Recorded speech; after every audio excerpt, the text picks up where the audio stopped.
बाबा, सिंध हैदराबाद में 9 लाख लोग संदेश लिए थे। फिर वो सभी सिंधी भाषा वाले थे। सिंध में रहने वाले तो सिंधी होंगे ना ज्यादातर। बाकी इधर उधर शहरों में रिश्तेदारियां बनती हैं, वो लोग भी आके बैठ जाते हैं नौकरी धंधा करने के लिए। वो तो थोड़े होते हैं। हाँ तो मतलब सभी सिंधी भाषा वाले थे। सिंध हैदराबाद में तो सिंधी भाषा वाले होंगे ना।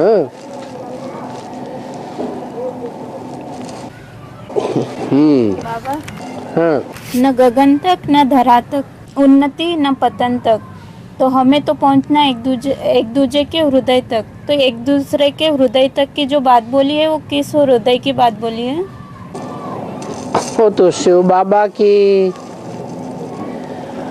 और जो मनुष्य सृष्टि का पिता है उसकी बात है। दोनों के संस्कार मिलकर के एक होने चाहिए ना। पहले फिर सारी दुनिया के संस्कार बीज में समा जाएंगे।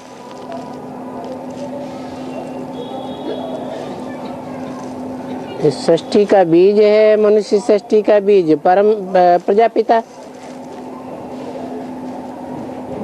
और प्रजापिता की आत्मा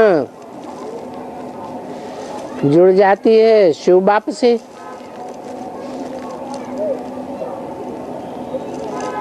तो सबके संकल्प जो हैं वो एक के संकल्प में समा जाते हैं ना।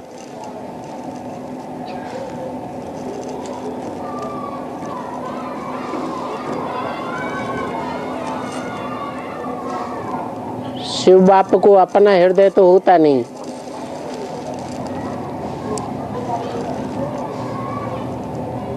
हृदय तो होता है मनुष्य सृष्टि के बाप को।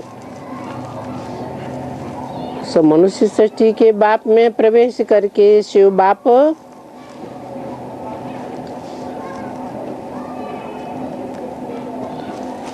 ऐसा योग सिखाते हैं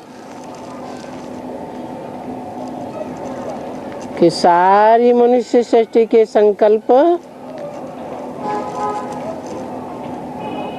उस बिंदु में समा जाते हैं, जिसे कहते हैं शिव ज्योति बिंदु।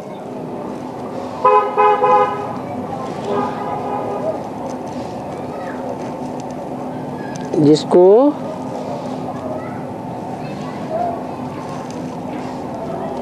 साधु सन्यासी शंकराचार्य ने कहा है कि समुद्र में जो बुलबुले उठते हैं वो सब सागर में समा जाते हैं।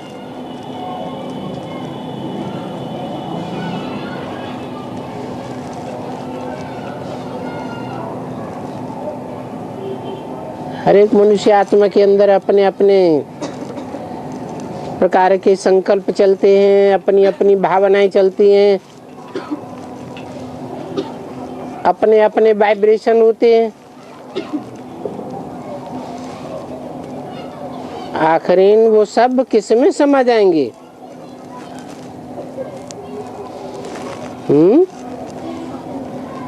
एक ज्योति बिंदु शिव में समा जाएंगे। भले समा जाएंगे परंतु आत्माएं तो अलग अलग ही रहेंगी ना।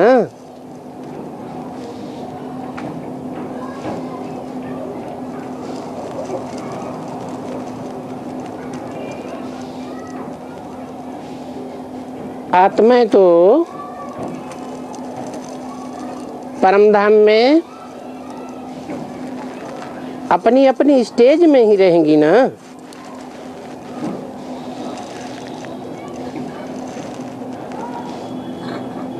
सब एक जैसी ऊंचाई को नहीं प्राप्त कर सकते।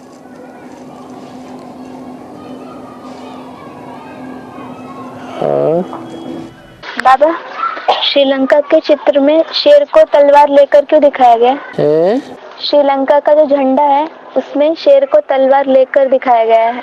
हाँ।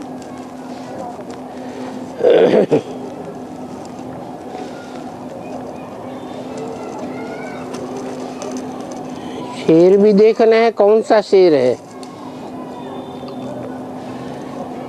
एक होता है बबर शेर और दूसरा होता है टाइगर, वो भी शेर है। तो कौन सा शेर दिखाया गया है? हाँ? लाइन दिखाया गया है।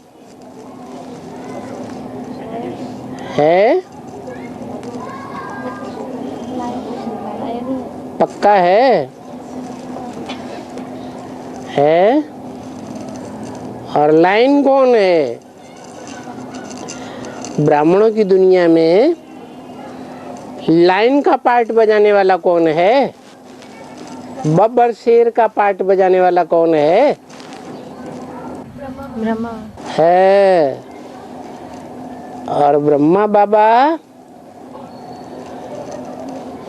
लाइन है और राम वाली आत्मा टाइगर है। ज्यादा जिस्मानी ताकत किसमें है? बब्बर शेर में। और बौद्धिक पावर किसमें है? टाइगर में।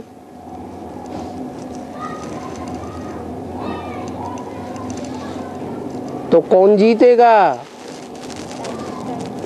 है टाइगर ही जीतेगा।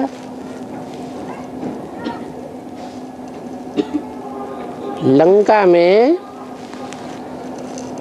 कौन से राजा का राज्य दिखाया गया है? रावण का राज्य दिखाया गया है।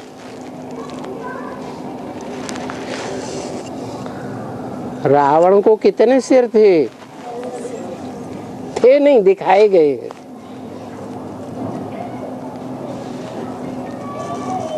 दस सिर दिखाए गए।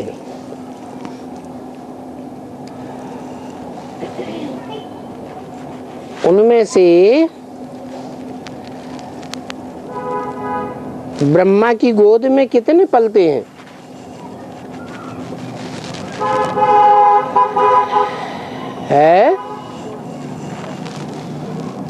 अरे नहीं पता? 10 सिर ब्रह्मा की गोद में पलते हैं। ऐसे नहीं कि ज्ञान सूर्य का पार्ट बजाने वाला नहीं पलता है।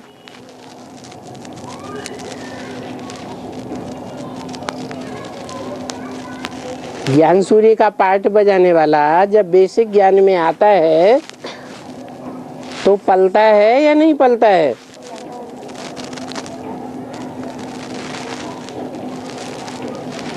तो दिखाया गया लंका का राजा रावण है और उसके झंडे में वही शेर दिखाया गया है और हाथ में तलवार है। तलवार काहे की निशानी है? ज्ञान तलवार की निशानी है।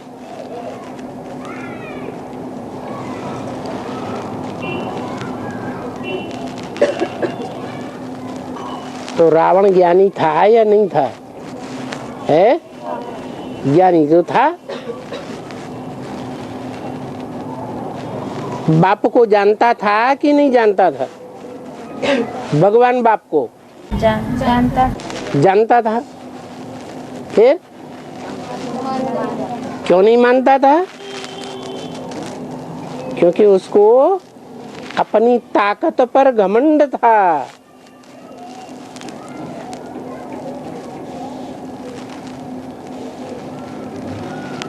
इसलिए उसका मानना था कि अगर जीत जाए तो मैं भगवान मानूं।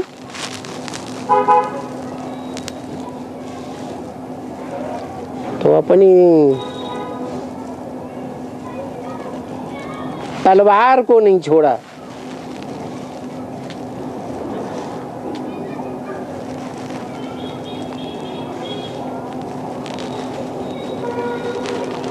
लेकिन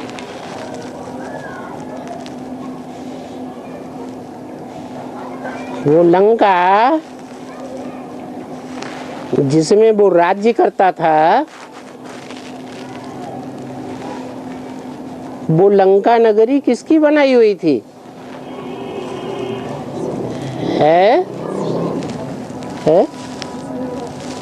जोर से बोल।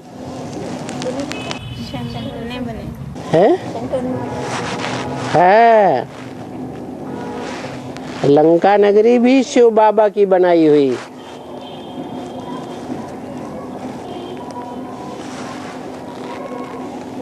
रावण की बनाई हुई नहीं थी।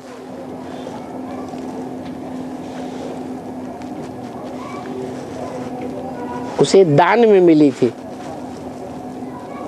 दक्षिणा में मिली थी। उसको अहंकार होना चाहिए या नहीं होना चाहिए? है नहीं होना चाहिए।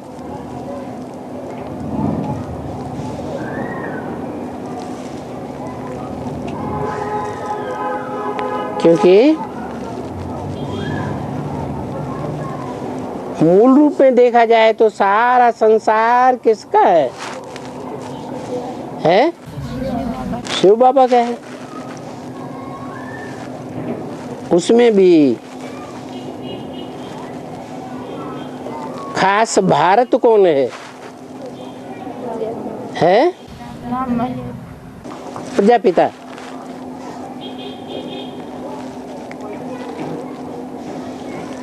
और लंका भी भारत का ही अंग है।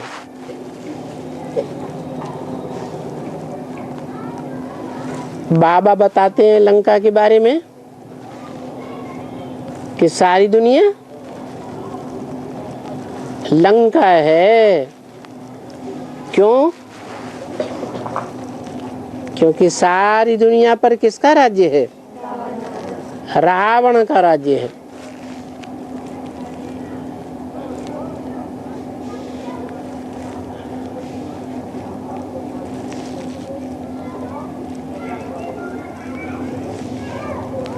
और सारी दुनिया में जितने भी धर्मखंड हैं, विदेशी विधर्मी,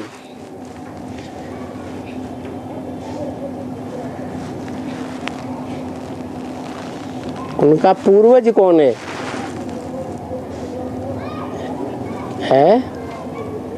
उन सबसे पहले पैदा होने वाला कौन है? भारत।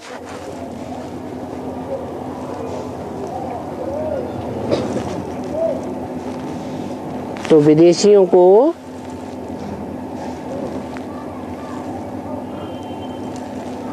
जिनमें आते हैं कामी इस्लामी धर्मखंड, क्रोधी क्रिश्चियन धर्मखंड, लोभी मुस्लिम धर्मखंड,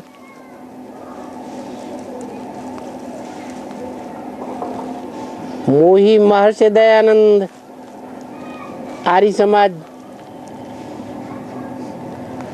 और अहंकारी रशिया, रूस,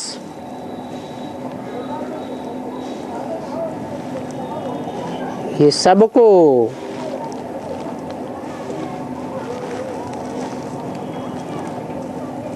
अपने बाप को मानना चाहिए या सामना करना चाहिए? मानना चाहिए।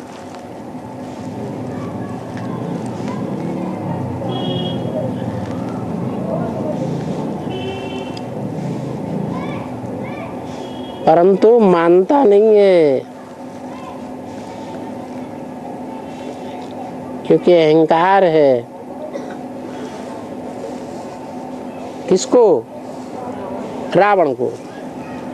रावण के हाथ में भी काय का अहंकार है? बुद्धि रूपी हाथ में शास्त्रों का अहंकार है। रावण के हाथ में भी शास्त्र दिखाते हैं और ब्रह्मा के हाथ में भी। तो दोनों एक ही हुए कि अलग अलग हुए? यही राज है। और एकलव्य माना एक को लव करने वाला ना, हाँ जी, फिर उसको भील क्यों बताते हैं?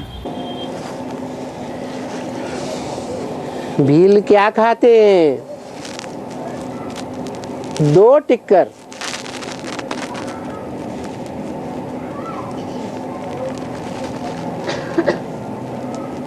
और काम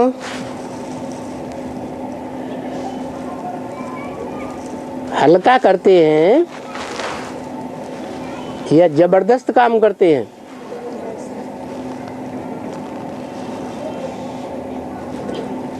इसलिए भील को नीची दृष्टि से क्यों देखना चाहिए?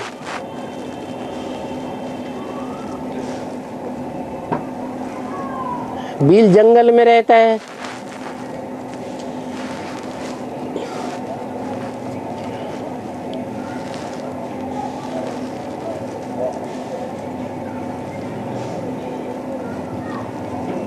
जंगल में रहने का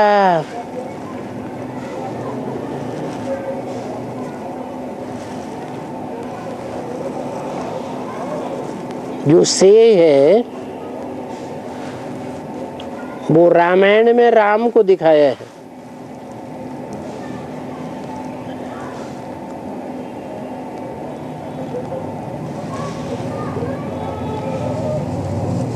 और महाभारत में पांडवों को दिखाया है।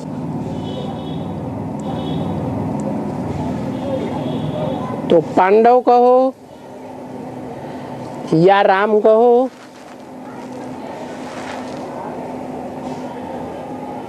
या कैलाश पहाड़ के जंगलों में रहने वाला शंकर कहो,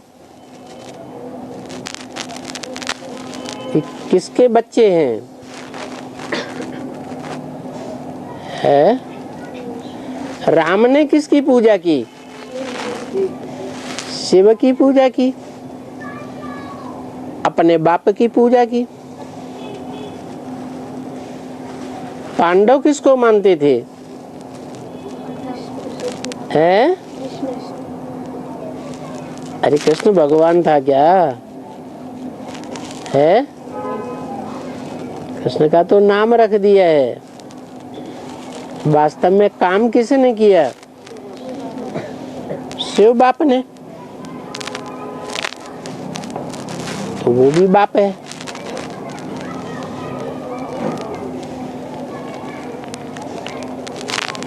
तो भील को नीची कोटि में क्यों देखना चाहिए? और बाबा, पुरानी ऑडियो मुरली में ये बोला है कि आत्मा की जो तीसरी शक्ति है ना, संस्कार शक्ति, हाँ, तो संरक्षण शक्ति बोला है। हैं? आत्मा की जो तीसरी शक्ति है उसको, तीसरी शक्ति संसार शक्ति को संरक्षण शक्ति बोला है। संरक्षण शक्ति बोला है। तो संस्कार शक्ति संरक्षण शक्ति कैसे हुई? किसने बोला है संरक्षण शक्ति? पुरानी ऑडियो मुरली में है? पुराने ऑडियो में बोला है बाबा।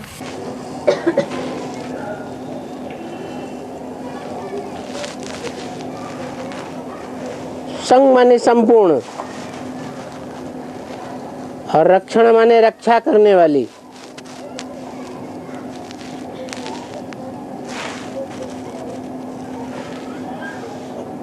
कौन सी पावर है?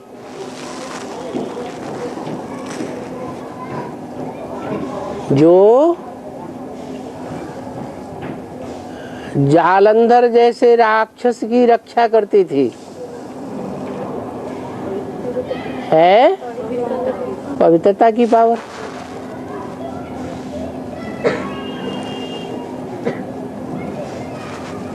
ये प्योरिटी की पावर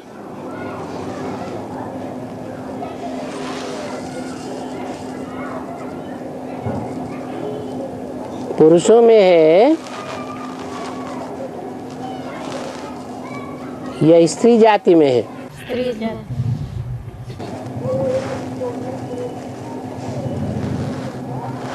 और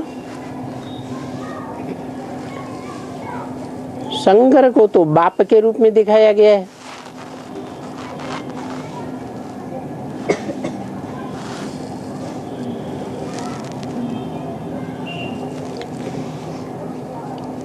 विष्णु में अकेला बाप है या माता भी है? कंबाइंड रूप है ना स्त्री शक्ति का।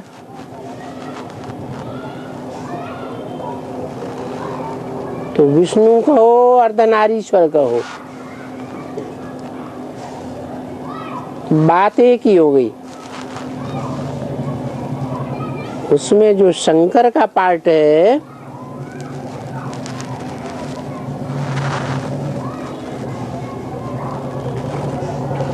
वो जहां जहां दिखाया है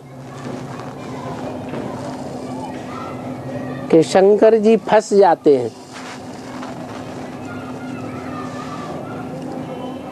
तो कौन आकर के बचाता है? वैष्णवी देवी, लक्ष्मी या मोहिनी। कैसे बचाती है? कौन सी पावर है उसके पास? है पवित्रता की पावर। इसलिए ब्रह्मा है मन, शंकर है तीसरा नेत्र रूपी बुद्धि, और मन बुद्धि में जन्म जन्मांतर के संस्कार भरे हुए हैं।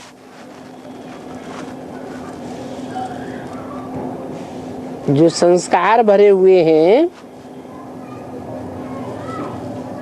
उन संस्कारों में किसका बल है? जन्म जन्मांतर का।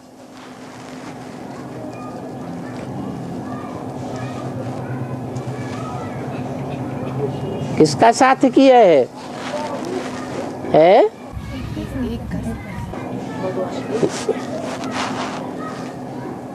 मन राम वाली आत्मा कहो,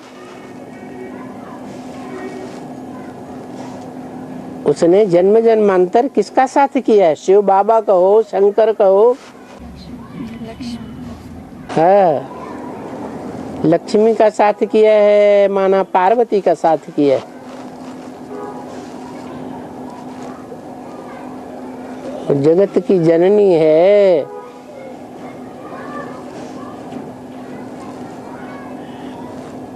प्रैक्टिकल में भगवान की फर्स्ट क्लास प्रकृति प्रकृष्ट रूपेण कृति है।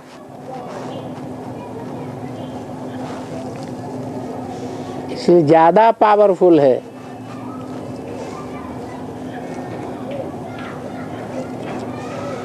इसलिए संस्कार शक्ति है।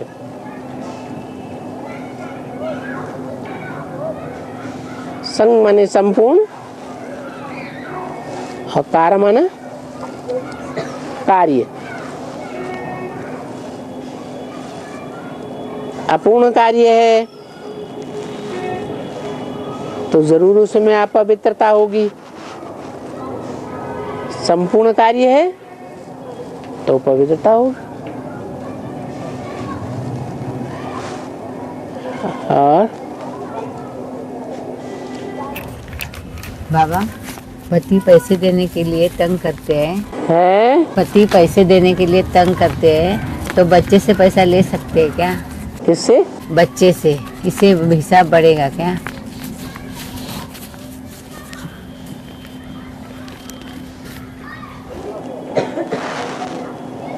बच्चे अपने पैरों खड़े हुए हैं, बाप की प्रॉपर्टी के भी हकदार हैं।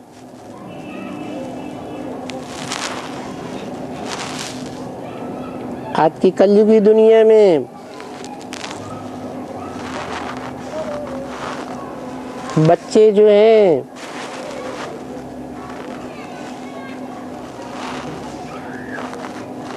वो माँ बाप के ऊपर हावी हो जाते हैं।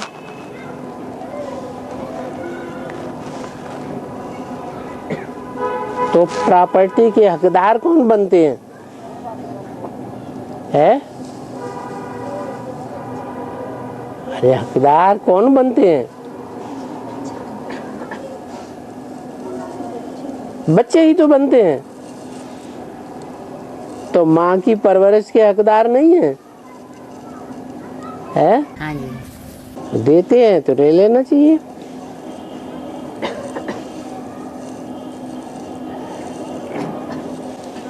है। बीके भाई का क्वेश्चन है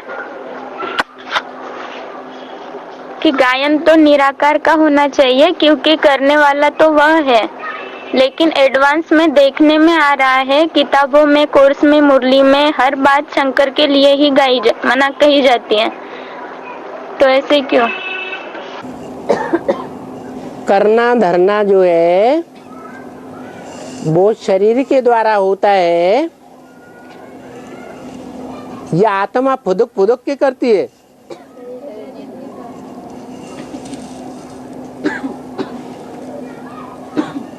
तो इस सृष्टि में, जिसे मानवीय या मनुष्य सृष्टि कहा जाता है, इस सृष्टि में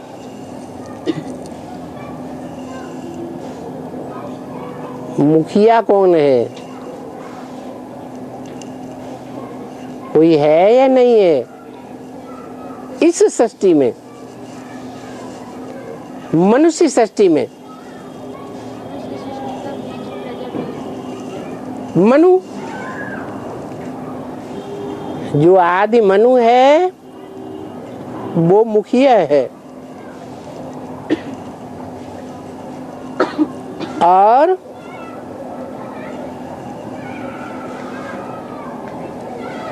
शिव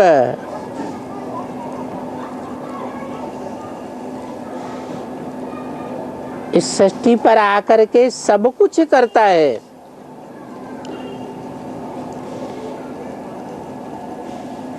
लेकिन किसका आधार लेता है? है? आधार लेता है या नहीं लेता है?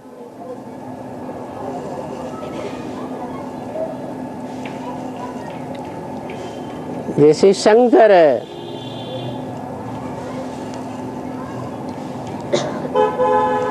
निमित्त बनता है सारा ज्ञान सुनाने के लिए, परंतु उस ज्ञान से प्रैक्टिकल कुछ परिवर्तन होता है क्या? होता है? नहीं। प्रैक्टिकल परिवर्तन कब होता है? जिसका आधार लेता है उस शक्ति से ही प्रैक्टिकल परिवर्तन होता है ना। किसका आधार लेता है? शंकर किसका आधार लेता है? अरे पार्वती है? हाँ, जो पवित्रता की शक्ति है उस शरीर के द्वारा आंकी जाएगी, यह शरीर ही नहीं है तब आंकी जाएगी? शरीर के द्वारा।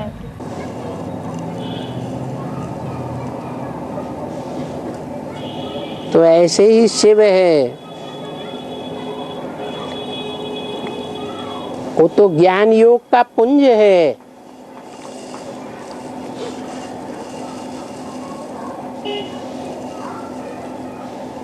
अखूट भंडार है।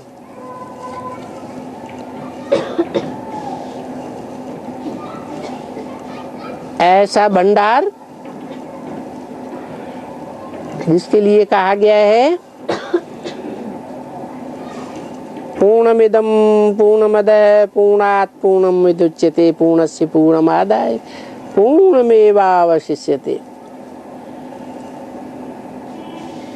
वो ऐसे पूर्ण है कि उस पूर्ण में से पूरा ही ले लिया जाए तो भी पूरा ही बचता है।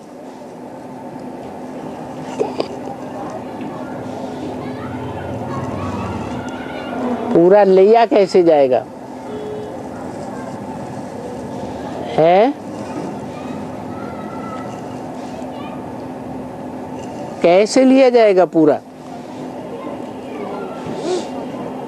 है?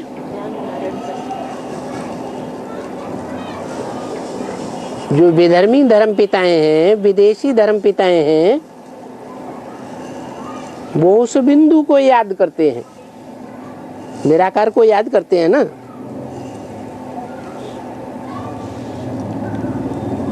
उनको संपूर्ण मिलता है? नहीं मिलता। क्यों नहीं मिलता है?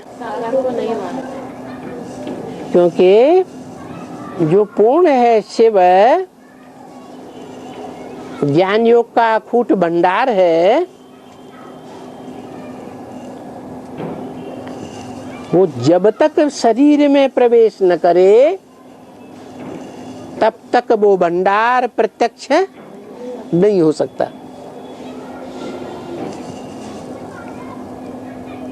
उस शरीर के द्वारा ही प्रत्यक्ष होता है संसार में। कि उस शरीर के द्वारा सारी मनुष्य सृष्टि के जितने भी प्राणी मात्र हैं,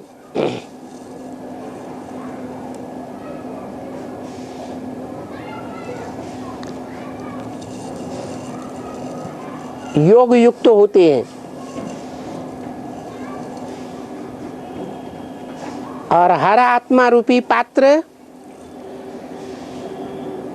चाहे मनुष्य हो, चाहे देवता हो, चाहे जानवर हो, कीट पशु पक्षी पतंगा हो, हैं तो सब आत्माएं ना। जो भी आत्मा रूपी पात्र हैं, पार्ट बजाने वाले सृष्टि रूपी रंगमंच पर, वो अपने अपने पात्र के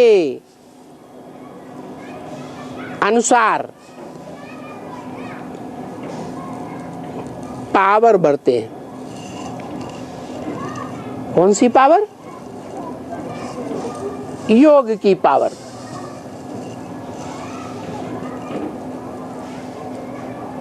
उनमें जो मनुष्य हैं उनमें बुद्धि है, इसलिए वो ज्ञान के अनुसार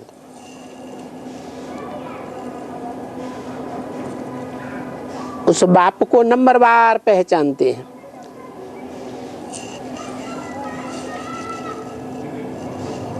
उनमें भी जो डायरेक्ट मनु की औलाद है वो पहले पहचानते हैं।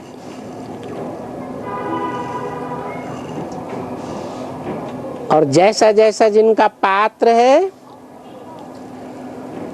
उतना उतना योग की पावर बढ़ते है।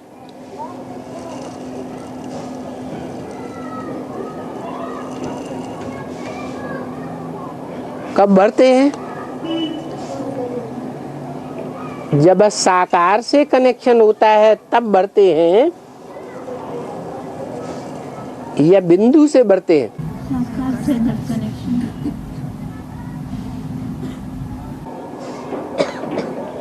सदगति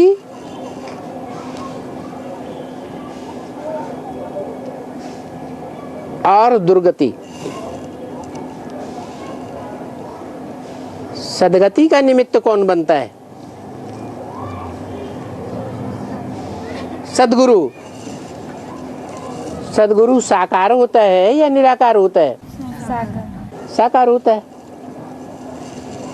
और सदगति इस दुनिया की हर मनुष्य आत्मा को मिलती है या कोई को मिलती है, कोई को नहीं मिलती है। भले एक जन्म की मिले फिर भी सदगति मनुष्य आत्माओं को मिलती जरूर है। और सदगति का निमित्त कौन बनता है? कौन आत्मा बनती है? शिव बाप निमित्त, निमित्त साकार को कहा जाता है? सद्गुरु। हाँ, तो ये नहीं कहा जा सकता कि ज्योति बिंदु सब कुछ करता है। उसको कहा जाता है करण करावनहार। अगर वो सब कुछ कर सकता है तो परमधाम में रह करके नहीं कर सकता क्या है? क्यों नहीं कर सकता? हाँ जी,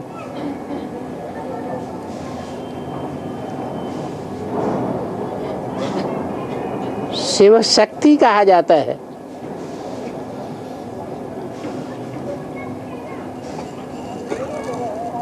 शिव अलग और शक्ति अलग, दोनों का कॉम्बिनेशन है तब शिव शक्ति है।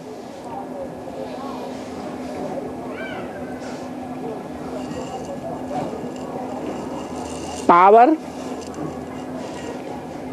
सन्यासियों में है या पावर गृहस्थियों में है?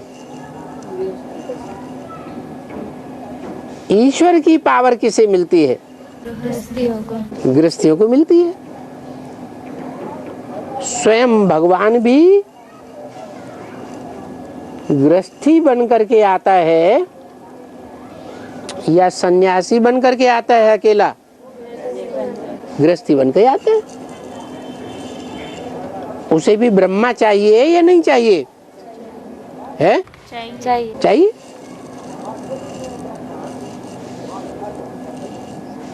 और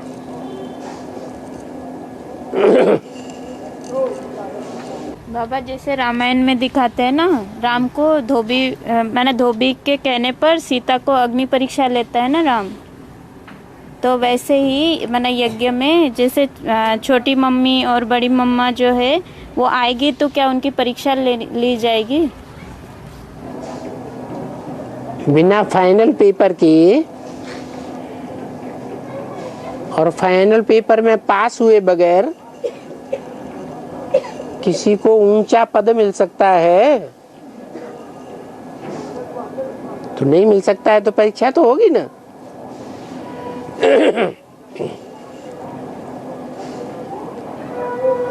और बाबा सदैव सतोप्रधान स्टेज रहे, उसके लिए क्या करना है? सदैव सतोप्रधान स्टेज रहे, उस स्टेज में है सतोप्रधान स्टेज रहे।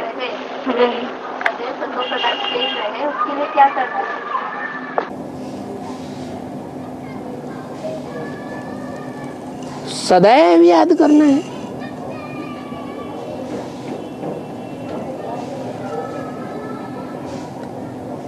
सदा याद में रहेंगे तो सदा काल के लिए शूटिंग हो जाएगी स्वस्थ शरीर की। लेकिन याद तो उतना ही कर पाएंगे जितना पूर्व जन्मों में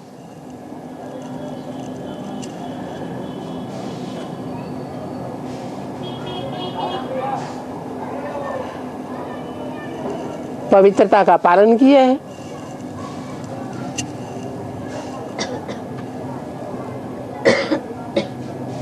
एक नारी सदा ब्रह्मचारी का पालन किया है।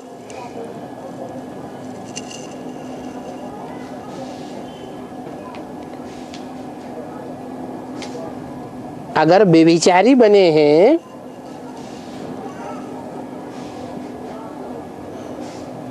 तो जिनके जिनके साथ व्यभिचारी बने होंगे वो आकर के हिसाब किताब संगम युग में लेंगे या नहीं लेंगे? बुद्धियों खींचेंगे या नहीं खींचेंगे? है खींचेंगे।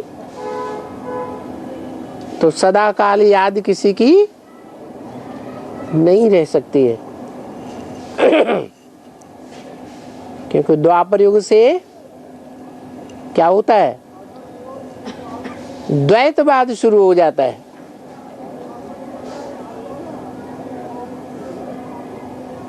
सतयुग त्रेता में अद्वैतवाद होता है। कृष्ण की दृष्टि राधा में ही डूबती है, राधा की दृष्टि एक कृष्ण में ही डूबती है। एक में होने के कारण अद्वैतवाद है, दूसरा है ही नहीं। और रावण राज्य में क्या हो जाता है? नाम ही युग का क्या पड़ जाता है? द्वापर युग। क्यों? क्योंकि रावण आकर के द्वैतवाद पैदा कर देता है।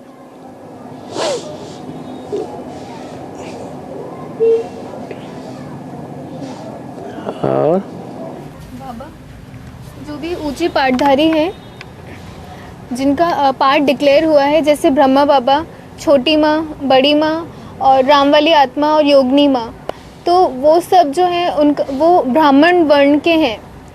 तो क्या ऐसा है कि जो सबसे ऊंचे वर्ण का है सिर्फ वही उच्च पाठधारी हो सकते, और जो नीचे वर्ण के हैं क्या वो उच्च पाठधारी नहीं होंगे? अब ड्रामा में 500-700 करोड़ आत्माओं का पार्ट तो 5000 वर्ष का नुदा हुआ है या नहीं नुदा हुआ है? वो अदली बदली हो सकता है, हो सकता है, नहीं हो सकता।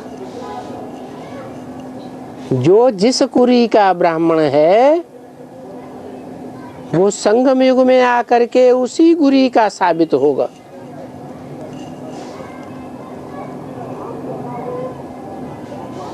शूद्र वर्ण का है, वैश्य वर्ण का है, क्षत्रिय वर्ण का है, देवता वर्ण का है, तो वैसे ही कर्म करेगा। उसकी आत्मा में वैसे ही कर्मों की नूद भरी हुई है। इसलिए गीता में कहा चातुर्वर्ण मया षष्टम गुण कर्म स्वभाव से। जब भगवान आते हैं तो ब्राह्मणों के जैसे जैसे गुण दिखाई पड़ते हैं, जैसे जैसे कर्म दिखाई पड़ते हैं, जैसा जैसा उनका स्वभाव संस्कार देखने में आता है, उसी के अनुसार उनका वर्ण निश्चित हो जाता है।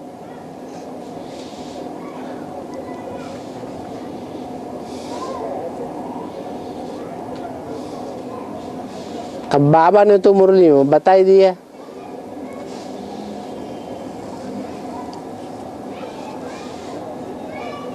कि दृष्टि से सृष्टि सुधरती है।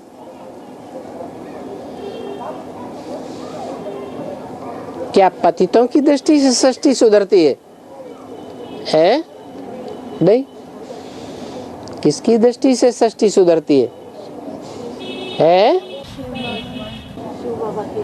इस सृष्टि पर तो सभी पतित हैं। एक शिव है जो इस सृष्टि पर आया हुआ है।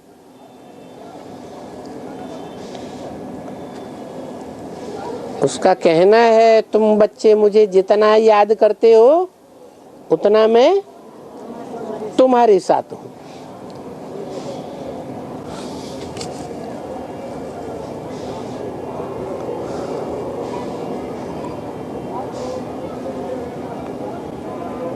कोई कह नहीं सकता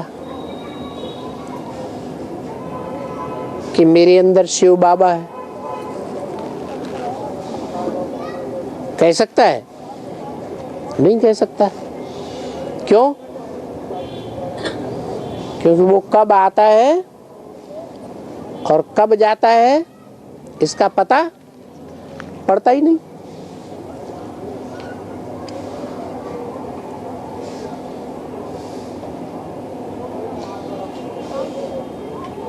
और मुरली में भी बोल दिया तुम बच्चे तो ऐसा नहीं करेंगे।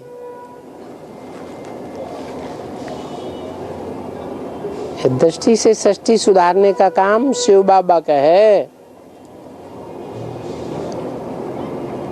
फिर भी जो वैश्य कुल के होंगे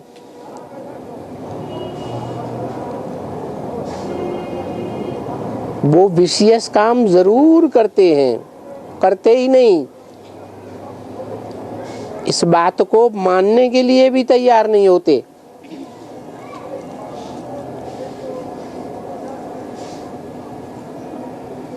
कि हर मनुष्य आत्मा दृष्टि से सृष्टि नहीं सुधार सकते।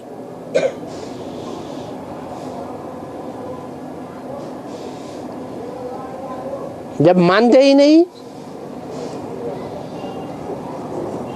जानते ही नहीं, तो करने का तो सवाल ही पैदा नहीं होता।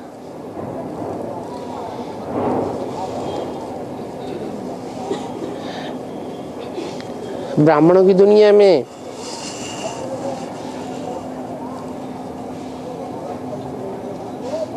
जो रावण राज्य के प्रभाव में आने वाले थे, माया रावण के प्रभाव में आने के कारण वो अभी भी इस बात को नहीं मानते हैं क्या कि हर मनुष्य आत्मा की दृष्टि से सृष्टि है, नहीं सुधर सकती।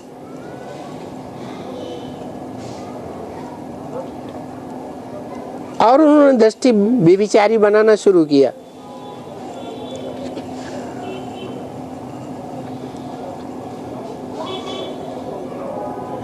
दृष्टि से पतन हुआ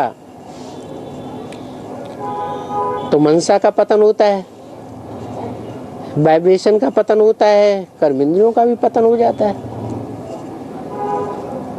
शुरुआत तो दृष्टि से होती है।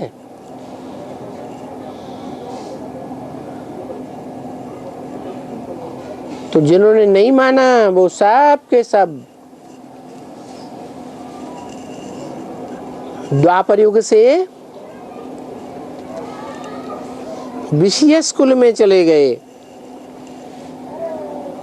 वैश्यालय में चले गए, या तो कन्वर्ट हो गए।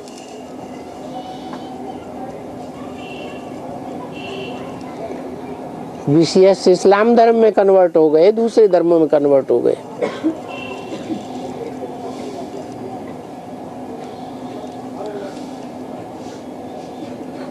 और जन्म से वो लेकिन वो जन्म से माने किसी व्यक्ति का जन्म से वो किस वर्ण में पैदा होता है, क्या वो मायने रखता है?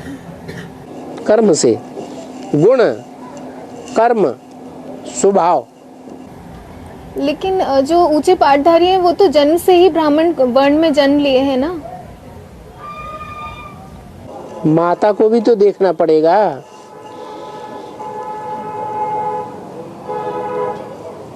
पिता ही देखा जाता है या माता भी देखी जाती है? माता भी तो देखी जाती है। वही ब्रह्मा है। दादा लेखराज, वही सरस्वती जिन्होंने 65 में 66 में शरीर छोड़ दिया। उसके बाद ब्रह्मा बा का आधार कौन बना है? किसको बहुत मान मर्तबा दिया? तो जो आधार बन गया,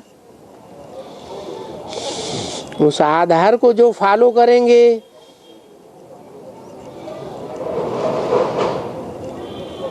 वो सरस्वती जैसे बच्चे बनेंगे, सारस्वती ही बनेंगे, सारस्वत ब्राह्मण बनेंगे, हैं? नहीं बन सकते।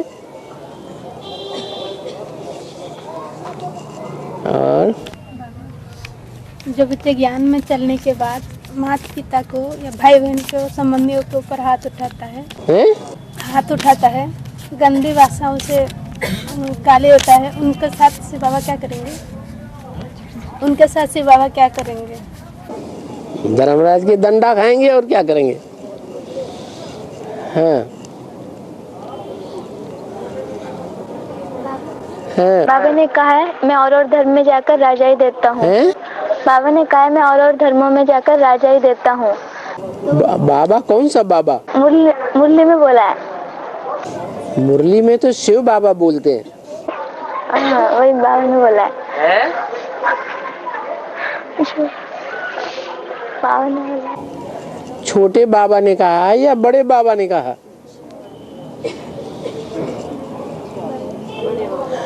बड़े बाबा ने कहा मैं और धर्मों को राजा ही देता हूँ। है? हाँ, जो मनुष्यों का बाप है उस आत्मा की बात है। वो देहधारी बाप है। कौन? देहधारियों का बाप कौन है? प्रजापिता। तो देहधारियों को वर्षा देता है। जो देह भान में रह जाते हैं, भगवान बाप आकर के आत्मिक स्थिति में रहना सिखाते हैं, लेकिन नहीं सीखते, पूरा ज्ञान नहीं उठाते, तो देह भान में रह जाते हैं। तो उन देह भान वालों को किससे प्राप्ति होगी? लौकिक दुनिया में भी जो बच्चे होते हैं देह भान से पैदा होते हैं, उनको किससे प्राप्ति होती है? पारलौकिक बाप से? लौकिक बाप से। लौकिक बाप से प्राप्ति होती है। तो ऐसे ही ये इब्राहिम है, बुद्ध है, क्राइस्ट है, क्रिश्चियन है, मुसलमान हैं, जो भी धर्म वाले हैं, उनकी राजधानी कौन बनाता है? कौन उनकी राजधानी तैयार करके देता है?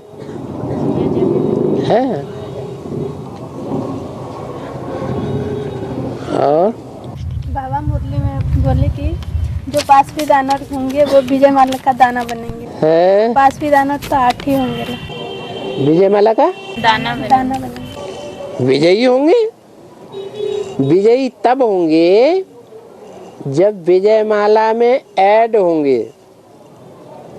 माना विजय माला में ऐड होने से पहले सन्यासी जैसे हैं या प्रवृत्ति मार्ग के हैं, तो ताकत होगी? है? नहीं। लेकिन 8 ही बोले ना। हैं? 8 ही बनेंगे। नंबरवार बनेंगे। और बाबा कोई कन्या सरेंडर होकर शादी कर लेती है तो वो क्या सतयुग में आएगी या नहीं आएगी? क्यों नहीं आएगी? पुरुषार्थ एक बार किया तो जो पुरुषार्थ भी नहीं करते, संदेश लेके चले जाते हैं, वो भी सतयुग में आ जाते हैं। और बाबा जो ज्ञान छोड़ के चले जाते हैं तो क्या उनको ज्ञान सुना के उठाना चाहिए? क्यों नहीं उठाना चाहिए? वंचित आत्माओं को जो भगवान बाप से वर्षा लेने से वंचित हो गए हैं, एक बार 2 बार माफ नहीं किया जा सकता है? करना चाहिए। और बाबा शास्त्र में लिखा है, ऐसे शास्त्र में बताया कि भृगु ने पहले शिव पूजा शुरू की। भृगु ने पहले शिव पूजा शुरू की, तो भृगु यहाँ पे प्रजापिता ही है क्या? प्रजापिता को ही कहेंगे? किसकी पूजा शुरू की? शिव पूजा।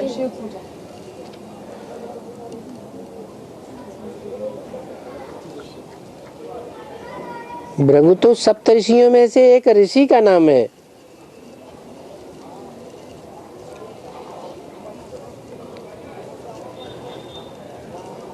सप्तऋषियों में और प्रजापिता में अंतर नहीं है? नहीं है? फिर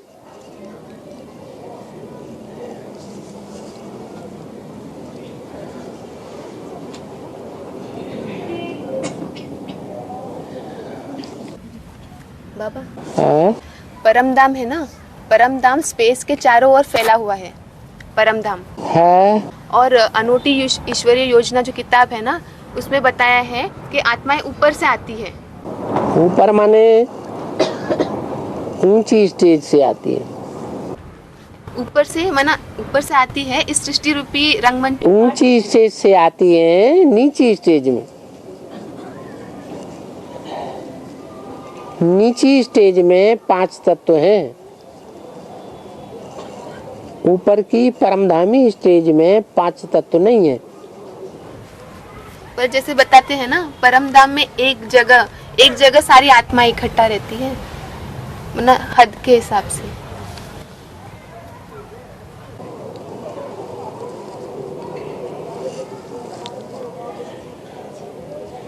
ये पृथ्वी है, ये पृथ्वी गोल, इसके आसपास वायुमंडल है,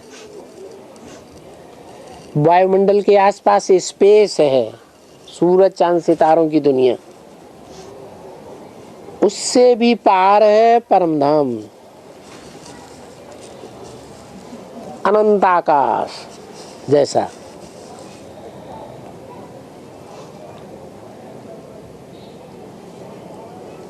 तो वहां दिशा नहीं रहती है।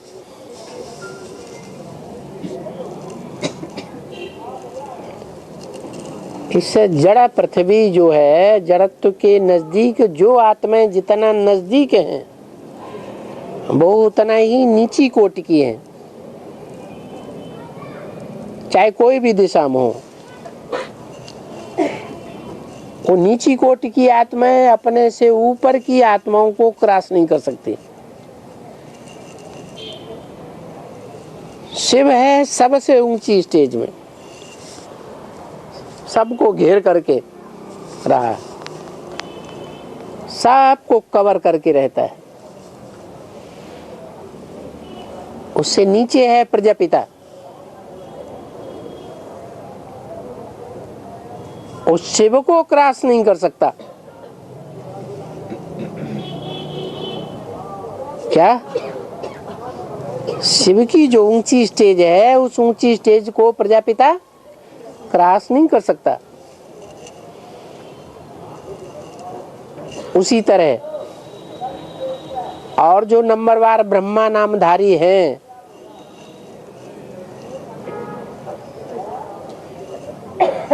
वो अपने से ऊंचों को क्रॉस नहीं कर सकते। जो भी 10 करोड़ देवताएं हैं नंबरवार, सब नीचे नीचे की ओर, पृथ्वी की ओर।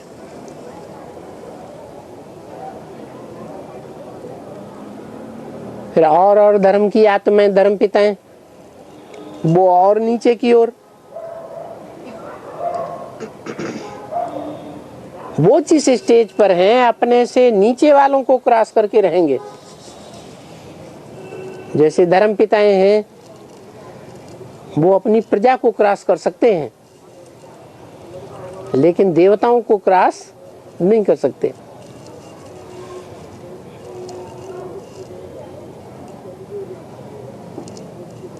ऐसी स्थिति सभी आत्माओं की है। फिर जानवर हैं, पशु पक्षी हैं, उनसे भी नीचे कीड़े मकोड़े हैं, उनसे भी नीचे कीटाणु हैं, भ्रूण हैं।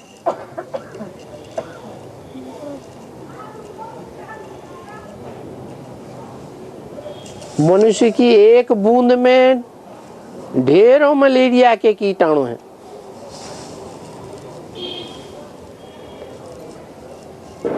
वो भी हलन चलन में आते हैं। तो उनमें भी आत्मा है या नहीं है? यहाँ तक कि पेड़ पौधों में भी आत्मा है।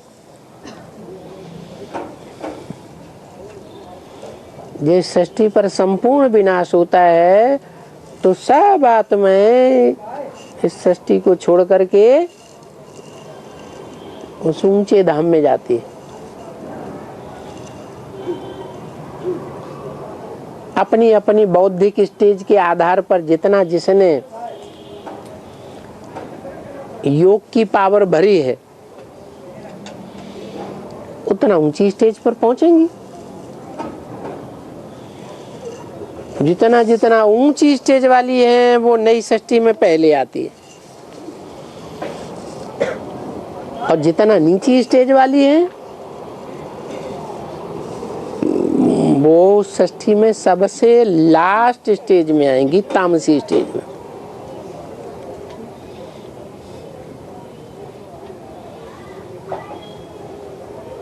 तो ऐसे नहीं है कि परम धाम की कोई दिशा है।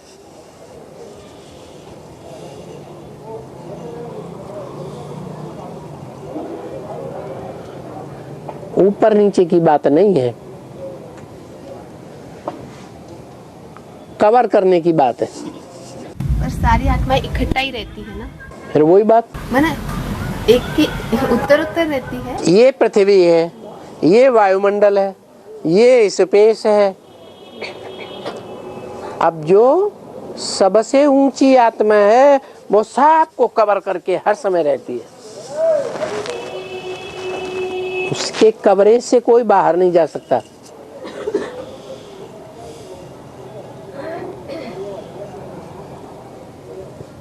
एक जगह टिके रहने की बात नहीं है।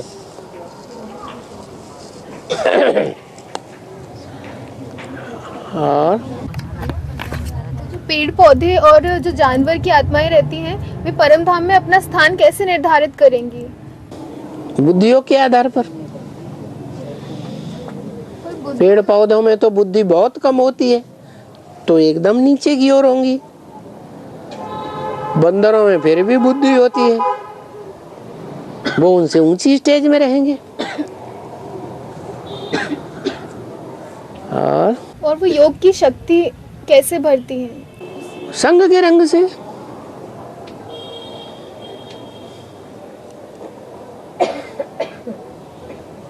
संग का रंग नहीं लगता है।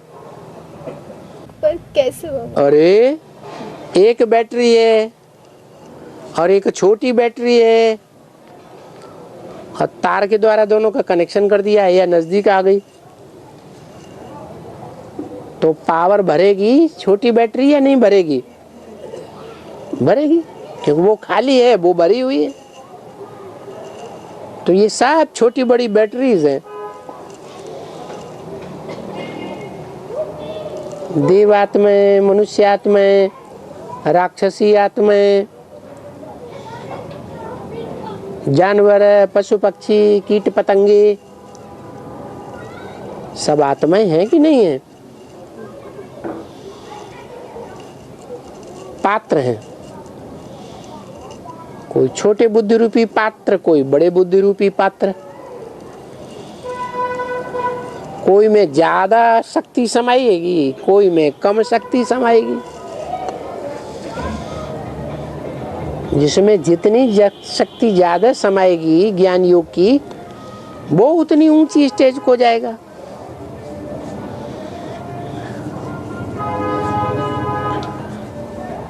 और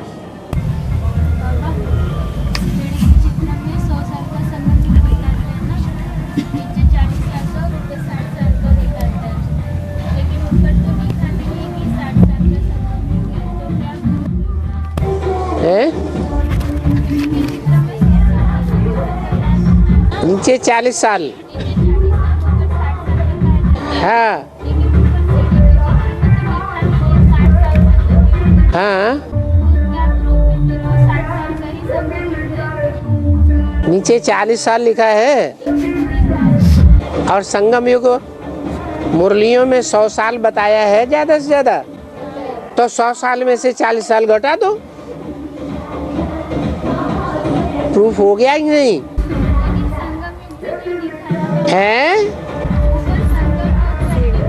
ऊपर सतयुग है और नीचे कलयुग है, तो दोनों मिलेंगे तो संगम होगा कि नहीं? और बाबा दक्षिण भारत में अष्टदेव की पूजा करते हैं। दक्षिण भारत में अष्टदेव की पूजा करते हैं। हाँ, लेकिन प्यार से नहीं, डर के मारे करते हैं। ऐसा क्यों? डर के मारे माने?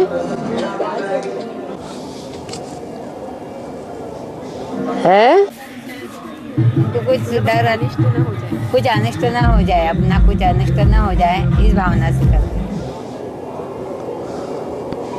कौन सा डर है? यही हमारा कोई नुकसान हैं? अनिष्ट न हो जाए।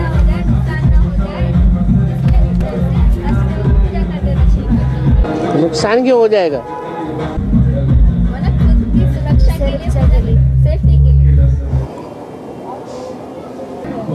समझ में नहीं आई बात है।